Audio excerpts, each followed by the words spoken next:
Hey guys, Ryan and Greg here, back for another at-home breakdown of American Horror Story Freak Show. Greg, are you wearing a onesie? Of course I am. I'm going to try to do this as much as possible at this point. Week 2, quarantine. I don't care. I love it. I love it, dude. I hope all you guys at home are safe and in pajamas or onesies. Today we are going to break down episode 6 of Freak Show. It is called Bullseye. Shall we get into it? Let's do it. So this episode kicks off with Elsa pulling together a crew to go rummage through, I guess, the freak show, and they find an old spinning wheel, and so they pull that sucker out for a second. I guess she's going to start practicing for her TV show. Uh-oh. And you know immediately when you see that it means bad news for certain people down the road here. Oh, yeah. Especially since we see that montage. Oh, I love that montage, too. It's actually well done. I love the edit and how it just cuts straight to, like, you see, I think, Maggie, Jimmy on the wheel as well, and then the speech Elsa gives is pretty damn good. I know how to stay off the wheel. I control my fate. Now, as much as it's a spinning wheel for knife tricks and all that kind of good stuff, it's also kind of a wheel of fate, which Elsa begins talking about. Her fate, the freak's fate. She believes that she can control her own fate. She can avoid it. She can avoid the wheel. Right, but we know better than this. I mean, even Edward Mordrake would have something to say about this if she believes that she can control her own fate. Now that Mordrake's gone, it's not Halloween anymore. She thinks she can run havoc, and she says like she can avoid the wheel by just sacrificing everyone else. I mean, Greg, you and I know at this point that Elsa will do pretty much anything for fame, even putting those that she kind of runs with and the family that she's created, in her place. Mm-hmm. Yeah, this episode really emphasizes on the fact that it's really Elsa all on her own right now. She just wants to do whatever it takes. And it doesn't look good for anyone else who's at that freak show at the moment who's working for her, because they still are rooting for her and they really feel that she's their leader and they'll take care of her no matter what. That is not the case. I will have no more of this. We bring them in, give them a home, a family, and how do they repay us? By disappearing into the night. Now, on top of all this, Elsa continues to lie. She literally lies about the Tattler twins and about why they're gone at this point. She says they ditched her when she went to go take them clothes shopping. Okay, cool. No one's asking questions about this whole thing. Not at all. They're just gonna go with that. Cool. Sweet. It is strange how much everyone believes Elsa and the stories she spins. I mean, it's pretty obvious that she's trying to turn everyone else against the twins. It's obvious that she had a problem with the twins in the first place, but no one catches on to her plan here. No, not at all. They have a great performance. Everyone cheers her on. And what was it? I think the last performance for Elsa, she gets booed off the stage they're throwing popcorn at her. And then all of a sudden, out of nowhere, the twins who had a great show, they're gone, unfortunately. And Elsa's going to work on a new act for herself for her big TV show. All right, cool. Sweet. Nothing to see here. It's all good. Now, on top of all this, guess what? It's Elsa's birthday week. She celebrates like every day of the week, and she wants complete loyalty from everyone. From all the freaks. She wants 100% loyalty down the line. I'm talking bore on the floor. Bore on the floor! Come on, Frank! Bore on the floor! Meanwhile, at Mott Manor, Dandy isn't thrilled with the new maid. He even says that he prefers Dora. Well, you should have thought about that, buddy, before you offed her. The Dandy is so out of there, man. Like, literally, he does these horrible, horrific things, and then he still has a temper tantrum and pouts about it, when he literally just killed the woman that has been working for the family for years, and now he doesn't like the new one. Well, guess what, dude? There's consequences to your actions. You killed Patti LaBelle. You're gonna suffer for this one, buddy. Then was this one of the most awkward mother-son conversations over a meal ever that you've seen? She gives him condoms? Yes. Yes. She gives him condoms so that he has safe sex with the Tattler twins, but she doesn't want him to marry them and make it like an official thing, right? She's too worried about what society would think. Because of also, remember, their inbreeding genes, their inbred genes have caused an issue to the family. Yes. So she really wants to, slow down procreation with anyone else she deems as bad genes or anything. So the twins, she's like, no, here's some prophylactics. Yeah, the key here is that the Mott family is already pretty, their gene pool is already a bit, let's say, messed up. So they shouldn't be procreating in the first place, okay? The Mott family can just end at this. Just please let them end now. Now, the main thing we get out of that whole exchange is that Dandy gives her the whole, I'm a grown-ass man, I can do whatever I want, and he says he's going to marry the twins. I'm going to marry those girls, Mother. We're going to be together forever. Sure. Okay, Dandy. And the ongoing theme with Dandy is that he feels more at home with the freak show and with everyone of those people instead of with his own family. He feels like he was never really loved correctly in his own home and kind of just brushed aside and forgotten and had maybe caretakers taking care of him instead of his real mother and father. And literally the Tattler twins kind of fill that void for him that he never received as a child.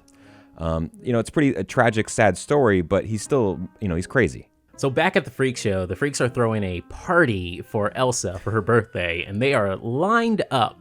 This is crazy. I love this episode, but it's nuts here. The amount of again, we're talking about a cult almost at this point, and amount of loyalty she demands from her team here, and how they're just lined up, every one of them, and just to give her a gift.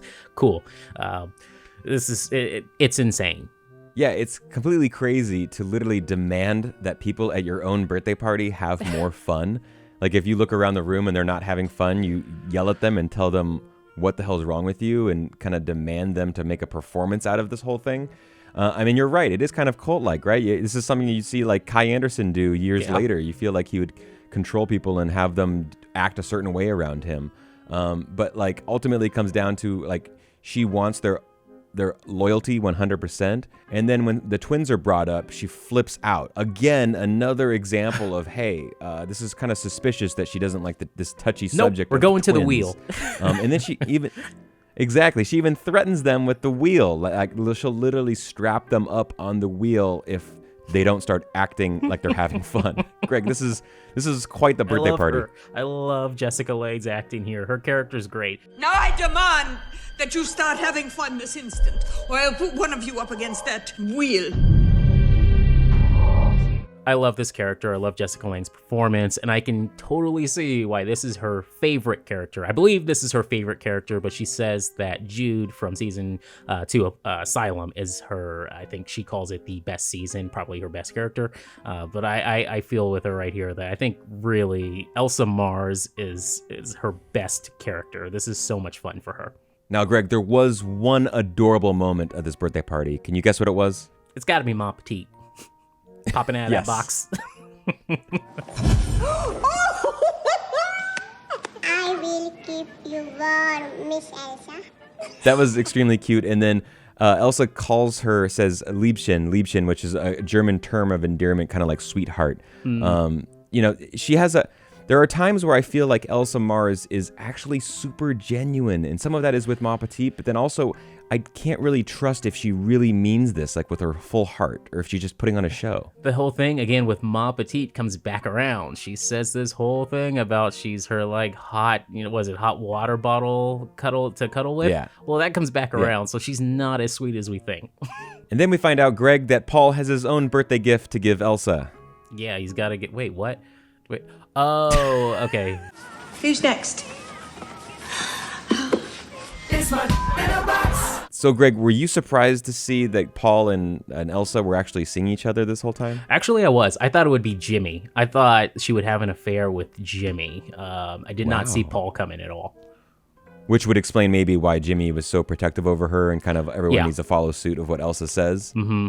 Anytime anyone says anything about Elsa, he's slapping people. I thought, oh no, he's sleeping with her. But no, it turns out it's Paul. But literally, like we've been saying about Elsa, we don't know what she truly feels about all these people. I mean, even to Paul's face, she tells him that once she finds a, quote, normal suitor, that she'll toss him to the side. I mean, it's evil. Speaking of evil, before Paul leaves for the night, she asked him to hand over a little gift she had in there. In a basket, we can see Ma Petite. She wasn't kidding. She's cold-blooded. She just treats Ma Petite as just this, it's a thing that she has. Almost that's like it. It's her almost pet. like a stuffed animal or a toy or a pet. Yeah. Not really like a human being. Yeah, so even with Ma Petite, it's all about Elsa and no one else. Now, speaking of Paul, man, this guy is getting busy, huh? He's now with Penny. Yes, Penny from the season premiere. And he also wants to slow things down. She wants to get right to action. He's telling her, you know what, I want to get to know each other a little bit more. After the whole thing with Elsa, he wants to, find true love here. And he's feeling, objectified right now. So he kind of wants to, slow it down. He's already doing this whole thing with the freak show, and he wants to just find love.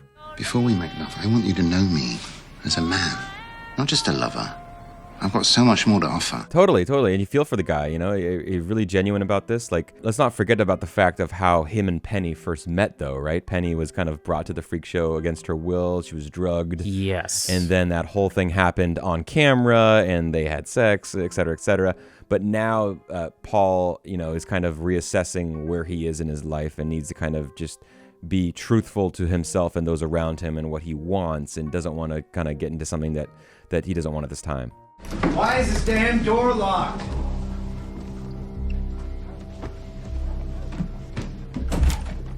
Because I'm sick of living like a prisoner. You barging in here anytime you like, day or night. Now, before Penny and Paul's conversation could go any further, Papa Penny, Vince, her father, shows up, and he's. I love he didn't check underneath the bed, the obvious spot you want to check. He overheard someone talking. Yeah, it's the one spot you want to look. He didn't check there. Sure. If he did, then the episode's over. Obviously, it's a plot. There's nothing you can do. You're stuck in a plot hole here. If he looks under that bed, roll credits, episode's end. So I get it. Yeah, it's fine. or Paul has to immediately jump out the window or get thrown out the window, something horrible. Penny's dad, Vince, is pretty evil. The guy is extremely strict, but it is the 1950s. And he's played by Lee Tergesen, who looks pretty familiar, I'm sure, to you guys. He's played a ton of characters over TV and movies over the years, including on Wayne's World. He also made a brief cameo recently in Watchmen as Mr. Shadow. Of course, you couldn't know you were being set up. Otherwise, you wouldn't walk right into their trap, right?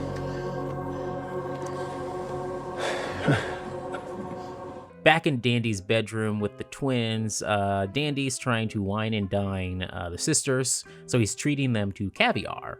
And I think Bet pretends to like it because she's just falling for him, while Dot is not having any of it. She's not thrilled here.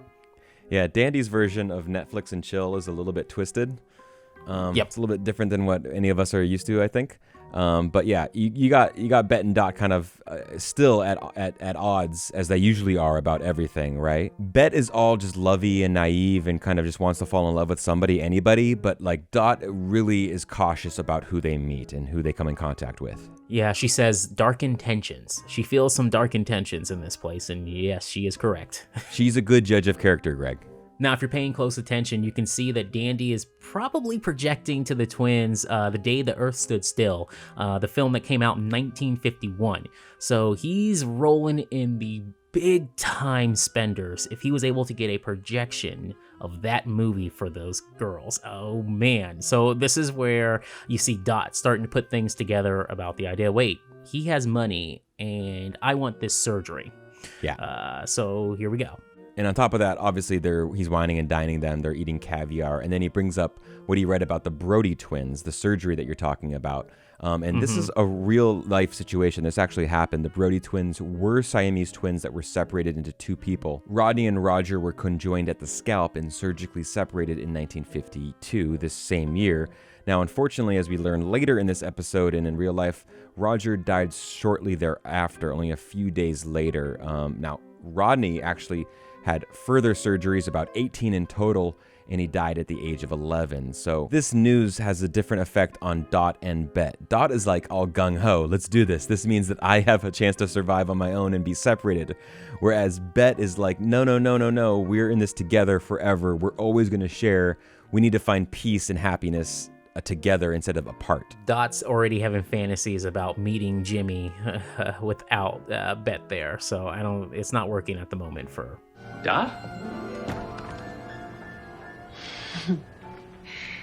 It's Dorothy. I go by my full name now that half of me is gone. Yeah, I heard about the surgery. I am so sorry for your loss.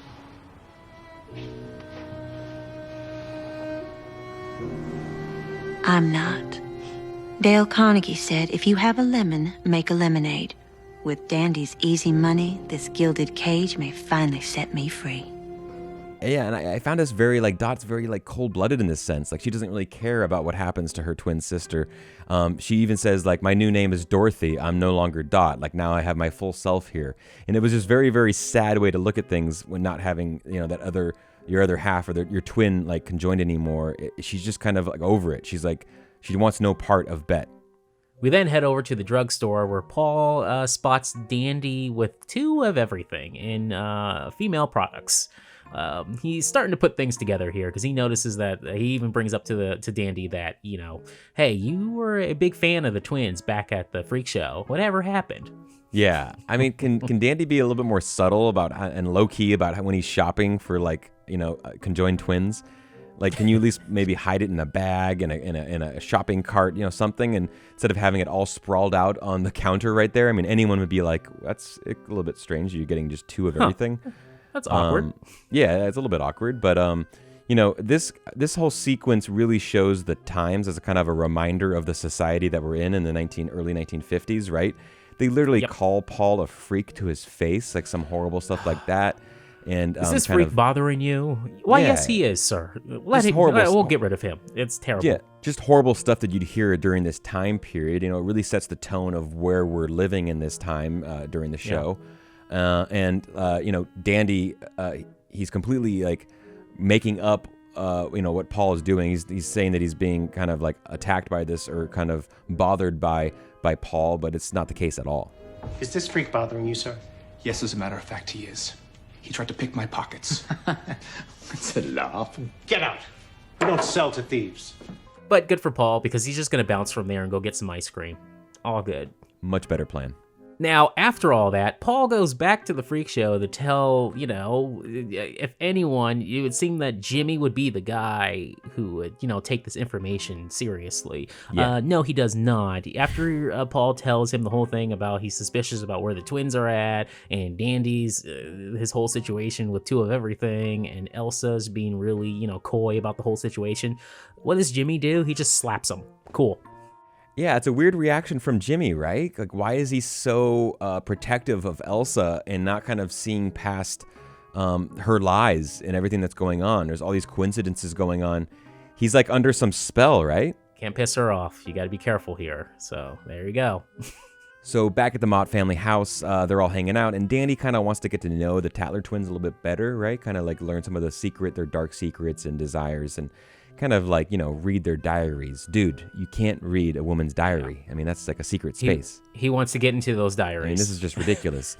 He says that they'll play a game that he'll, like, kind of tell one of his deepest, darkest secrets, and in turn they should tell one of theirs, but his whole secret is a complete lie. He says that he killed Twisty. Whole damn story's a lie. He was knocked out, or where was he? He was out pouting somewhere when that whole thing went down with Jimmy and Modric. Yeah, so no, it's a full-on lie. So sure, good, and good for Dot for not even playing around with these games.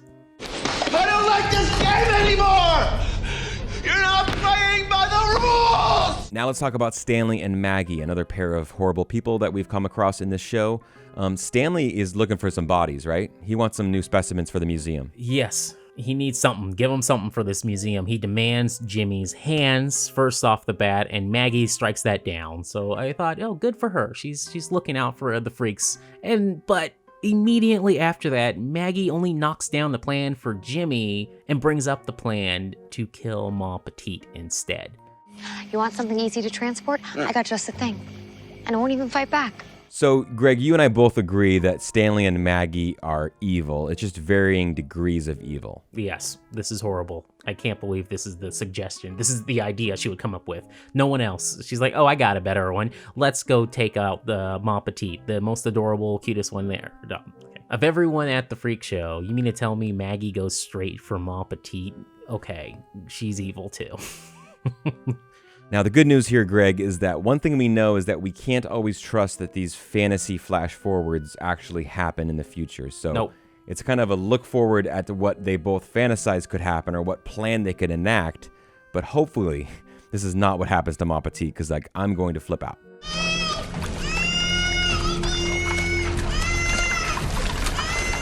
From there, Elsa is serenading Paul with September Song. Now, that's an old American standard. It comes from the Broadway musical, I think it was Knickerbocker Holiday. And years later, Bing Crosby and Frank Sinatra would record their own version of that song.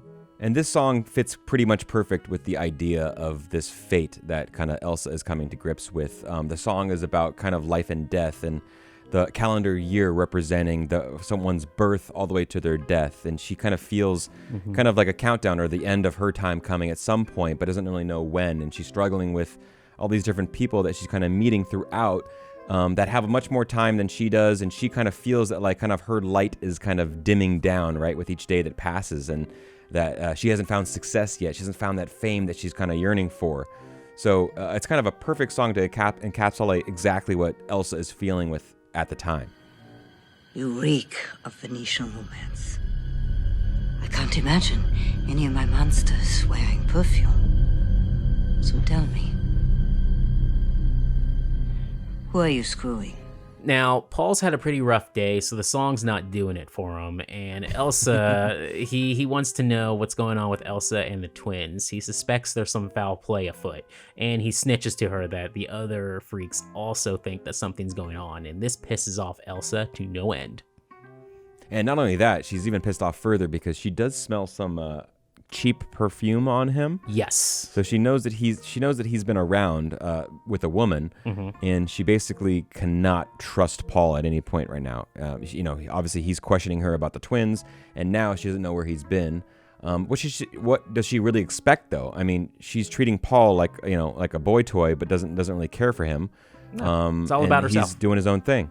So immediately following this, Elsa wakes everyone up, sends them to the big top, and demands loyalty. She wants full loyalty from every one of her freaks, so she tells them that one of them's got to get up on that spinning wheel. Okay.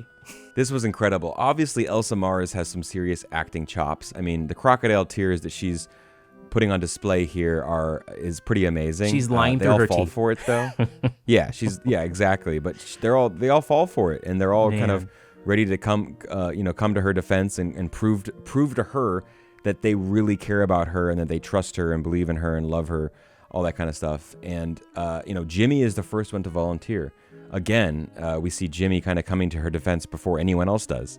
But then Paul had to just get in there and say that no, it should be me. Paul, do you realize what the conversation you had with Elsa just before this? You should not be going he knows. Near that wheel and near those knives. You know exactly what's going to happen.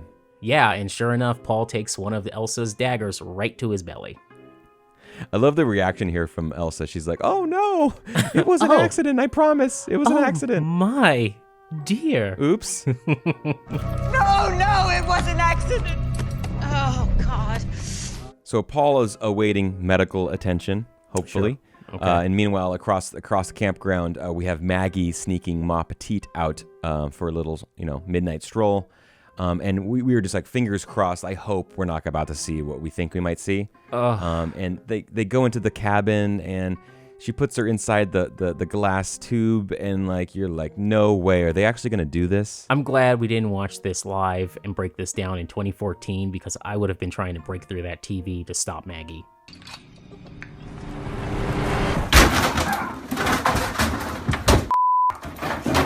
Meanwhile, Penny shows up. She breaks out of her house. She tells her dad, even from, he had her at shotgun, says, nope, I can do what I want. I'm leaving this house. She gets out. She goes straight to the big top. She finds Paul, and he's not doing too well, and it looks like no one called the cops, and just ends with her screaming for help. That's the last we see for Paul and Penny in this episode. Yeah, and Elsa doesn't care at all. Nope. She's basically just smoking her opium there, chilling with Paul, and basically tells him that she won't be remorseful at all or shed a tear for him if he dies. She clearly didn't call an ambulance, and Paul pretty much knows that he's just there to die, and no one's gonna help him. Yep. And Penny, it was shocking to me that no one else at the campground checked up on Paul afterwards. They just believed Elsa's word and said, oh, okay, he'll be fine, we'll see him in the morning. Well, guess what? Now it's morning. Yeah, now it's morning time and no one's there. No, Ethel says she did a prayer for him. That's it. She's like, that's it. He'll be fine. I gave him a prayer. She told Jimmy, I did all I could. I prayed for him. It's all good. Yeah, how about you like actually go in there and you physically make sure that someone showed up to check him out and make sure to try to save his life. No, he's fine. I sent thoughts and prayers. It's okay. Now, we do have some good news in this episode. Ma Petite is still kicking. Maggie didn't go through with her plans here.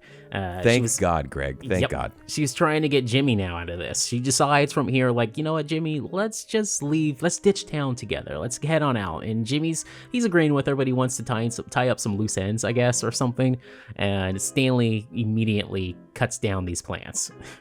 So Stanley blackmails Maggie one more time and demands Jimmy's hand. So it looks like she's going to have to come up with some plan for Jimmy. Yeah, it looks like she's going to go through with it. Yeah, it seems like Stanley will get what he wants no matter what. Like he's obviously one of the better manipulators at this game that he's playing. And at some point, it's going to come a time where he's going to get what he wants in some form or fashion. Maybe not, every single specimen that he's seeking, but he's so conniving and manipulative, like I said, that like it's going to happen to someone down the line here. No more excuses. I'm turning this in, the cost of which will be deducted from your share for the next train to Philadelphia, and we're going back to my plan.